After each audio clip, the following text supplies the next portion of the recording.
Alright, hello guys, how's it going? In today's video, I'm proudly presenting you guys my second fall forecast. You guys have been begging for more fall forecasts, and here we are, bringing you a second one. Now, before I get started with this video, though, I would ask that you do subscribe if you do like weather-related content, and also make sure to share this video with your friends, family, and social media. Also, be able to check out our exciting Discord server and Facebook group in the pinned comment down below. I'd love to have you there.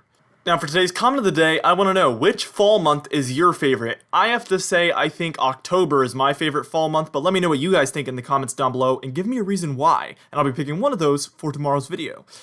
Now let's get into this video, and first things first, we're talking about our precipitation forecast. And I'm not going to lie to you guys, not a lot has changed on our precipitation forecast, but there has been massive changes on the temperature forecast and the overall forecast, so this is the least changed out of all three of those maps.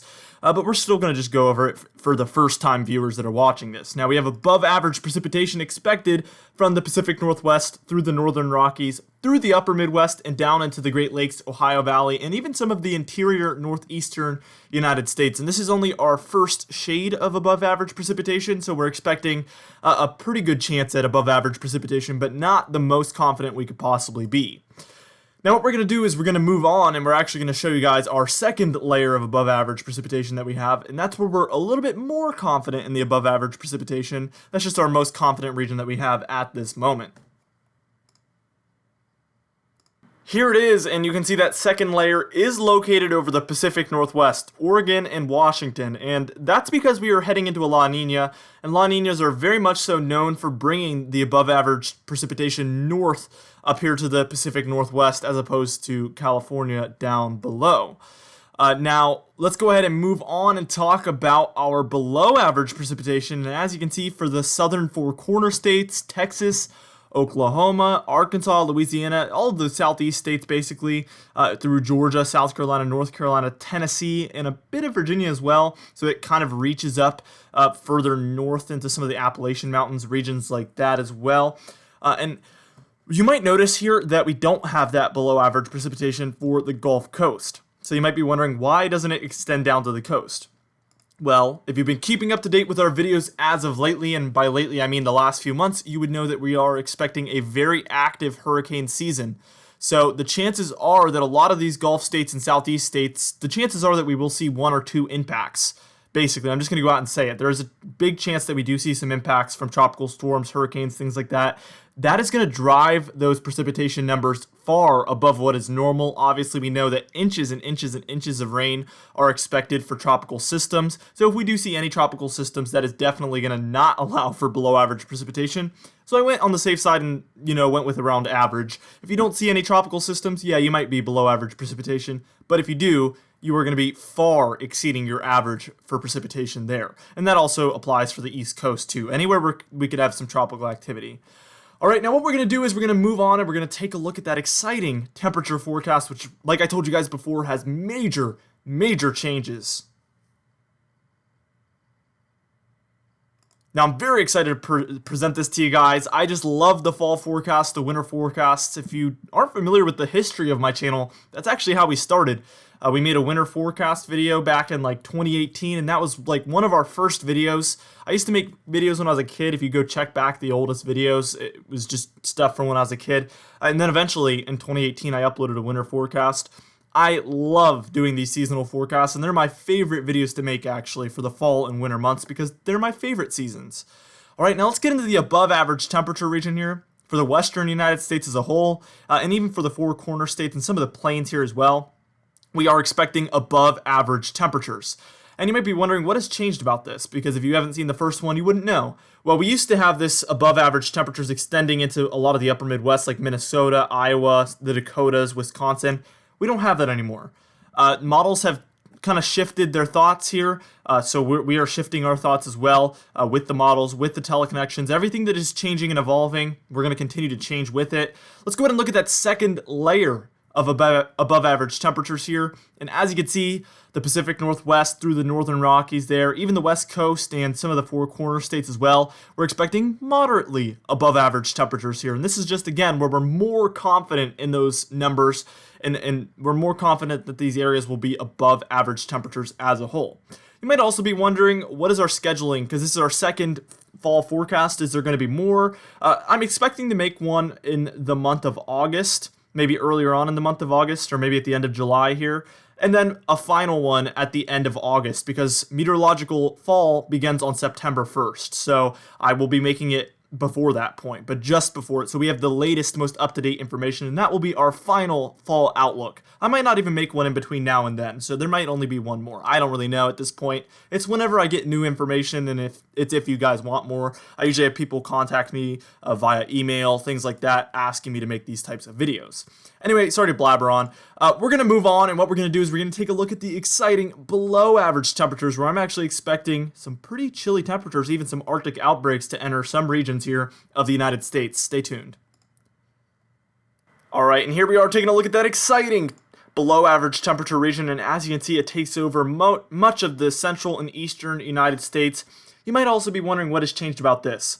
Well, I've extended this further west. This used to just take over kind of Texas, eastward into the southeastern states and up north into the northeastern United States. It did take over some of the Ohio Valley and Great Lakes, but it nowhere near extended that far into the upper Midwest and into the Dakotas, Nebraska, Minnesota, Iowa, Wisconsin. That's the biggest change here that we've had. The models have trended at kind of an Arctic invasion type pattern, where we're going to see these Arctic outbreaks at times for the upper Midwest. A very classic pattern, but I wasn't expecting that when I made my first outlook. Now it's becoming a lot more likely as time moves on, so that is what we're expecting at this point. Alright, now let's go ahead and move on to where we have a second layer of below average temperatures. And this is just where we think we will have the most below average temperatures. And again, this is the region where we think Arctic outbreaks are certainly possible, and that's what the models think. That's also what I think at this point, due to the teleconnections, things of that nature. La Niñas are very known for having these strong Arctic outbreaks heading into regions like the upper Midwest. Sometimes it's further west, though we do have some warmer waters offshore of the West Coast, and that's why I mostly think we will have above average temperatures for that region. All right, but this area is going to be, I'm very confident that we will have below average temperatures up here for the upper Midwest, portions of the Ohio Valley, and the Great Lakes as well. And that's where we have our second shade of blue.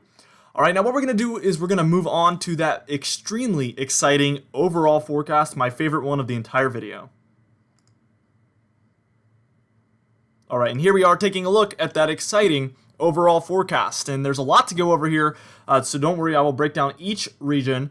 So starting out in the Pacific Northwest, we have stormy conditions expected. Again, we are expecting that above average precipitation, and therefore it will be stormy. That's quite obvious. Now down below, we have warmer than normal conditions in that orange region. Again, you saw on our temperature forecast that we were definitely calling for above normal temperatures. Now, also to the north, I want to draw your attention back to that stormy region real quick. A lot of people always mention to me, they're like, isn't it normally stormy? So I want to clarify here. When I say stormy, I mean more stormy than what is typical during the fall months. So I hope that's very clear. And also, same story for the southwest there. Warmer than normal means warmer than what is typical for the fall months. Not it's just going to be warm. No, it's going to be actually warmer than what is typical for these fall months. Hopefully that's clear enough. I know some people get confused about that. Now let's draw our attention up to the Rocky Mountains, where we are expecting some mountain snow for the Rocky Mountains. And look, this is very typical, so I'm not going to try to act like this isn't something that is very normal. I'm expecting some above normal mountain snow up there, especially for Idaho, Montana, and Wyoming, where we had that above average precipitation. Even though there's above normal temperatures, it really doesn't matter. These areas are so cold that it's not really going to matter.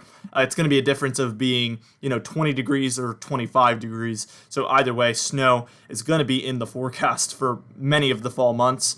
And then also, I want to draw your attention down to the south central United States, where first off, we have a region down there for New Mexico and Texas, where we are expecting heat waves to be possible. We saw this last September, where in August and through September, where we had a very brutal heat wave down there for Texas, and I expect a lot of the same to be possible down there for those regions this year. Up to the north of there, we have more dry conditions than what is typical here for New Mexico, portions of Colorado, northern Texas, Oklahoma, Arkansas, and Louisiana. This is just an area where we think there's going to be less precipitation, less of a frequent storm track, and that's really going to lead to below normal precipitation. Very, very typical of a La Nina. Up to the north for our purple region, this is where we have colder than normal temperatures expected.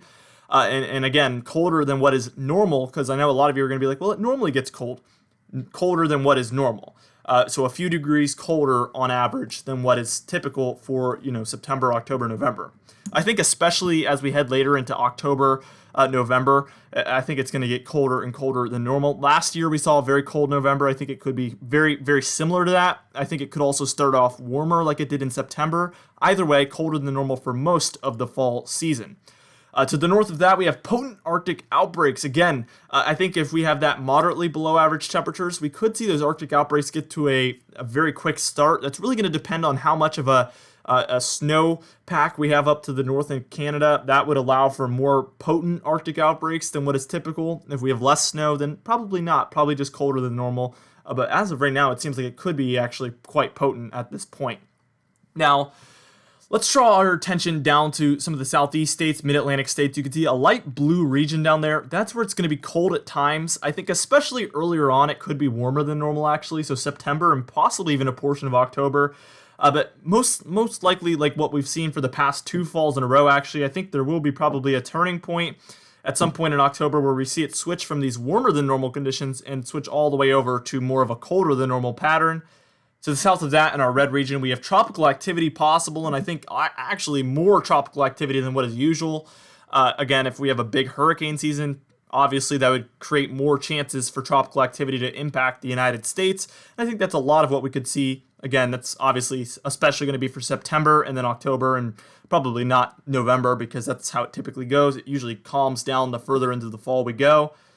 And then last but not least for the Northeast, we have cold later on. Again, I think September for this region could be a little bit warmer than normal, but as we get further, this area might switch over faster than areas further south. So maybe midway through September, later in September, maybe the very early portions of October, we will see a switch from these warmer than normal conditions over to the colder than normal conditions. And then we have snowy late also for some of the mountainous regions there of New England and the northern United States there for some areas in northern New York.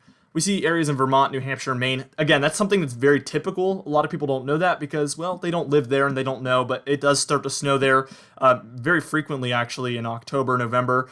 So it's very typical, and we probably will see some pretty frequent snowstorms later on, especially for like November there.